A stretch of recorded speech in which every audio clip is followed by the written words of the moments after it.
এই একটা পাপ যদি কেউ না করে ইনশাল্লাহ সে জান্নাতে যাবে। যতই পাপ করুক না কেন। বাসায় মা বোন যারা আছে অনেকেই দেখা যায় চুল আশ্রয় চিরুনি পরে গেলে বলে আজকে মেহমান আসবে। কি আসবে আজকে? মেহমান আসবে আজকে বললেই সে বাসা থেকে বের হচ্ছেন, আপনার পাঞ্জাবিটা একটু আটকে গেছে, আপনার স্ত্রী বলছে একটু বসে যান, অমঙ্গল হতে পারে, বসে। বাস মুশরিক, শিরক হয়ে গেল। মুসলিম সমাজে রন্ধ্রে রন্ধ্রে শিরক। এখন রাস্তাঘাটে উঠতে বসতে পেপার পত্রিকা খুললেই শিরক। পেপার খুলবেন রাশিফল, সিংহ রাশি কন্যা রাশি, দিনটা কেমন যাবে বিশ্বাস করলেই মুশরিক হয়ে যাবে। রাস্তার পাশে টিয়া পাখি দিয়ে ভাগ্য পরীক্ষা করছে, হাতটা দেখে দেন তো ভাই কি আছে, বললেই শিরক হয়ে যাবে। আংটি বিক্রি করছে, আংটি পরলে রোগ ভালো হবে, হাতে দিল রোগ ভালো হবে এই উদ্দেশ্যে, মুশরিক। হাতে দিয়েছে রোগ ভালো হবে, আমার ডায়াবেটিস ভালো হয়ে যাবে, বিসমিল্লাহ, ব্যাস মুশরিক। এই আকীদা নিয়ে পড়লেই মুশরিক। মুসলিম সমাজে অহরহ শিরক আছে। আর আবু জেহেলের যুগে কি ছিল ভাই? আবু জেহেলের যুগে অনেকদিন বলেছি মেজর 5টা সমস্যা ছিল। কয়টা?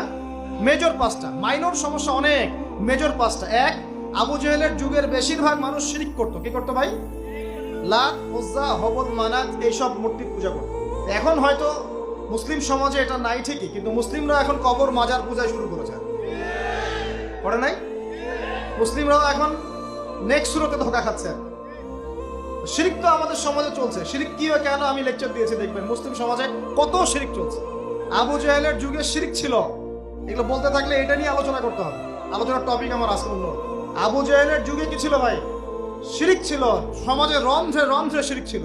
এখনকার সমাজেও শিরক আছে। তারা লা ইলাহা ইল্লাল্লাহ না পড়ে শিরক করতো, আমরা পড়েও শিরক করি। আল্লাহ পাক আমাদের সবাইকে শিরকের পাপ থেকে হেফাজত করুন বলি। এই একটা পাপ যদি কেউ না করে ইনশাল্লাহ সে জান্নাতে যাবে।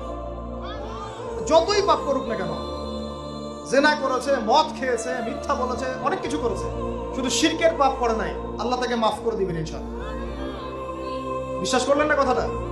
নবীজি বলেছেন এই উম্মতের যে কোনো ব্যক্তি যতই পাপ করুক না কেন আল্লাহ পাক সমস্ত পাপ মাফ করতে পারেন, কিন্তু শিরকের গুনাহ আল্লাহ পাক মাফ করবেন।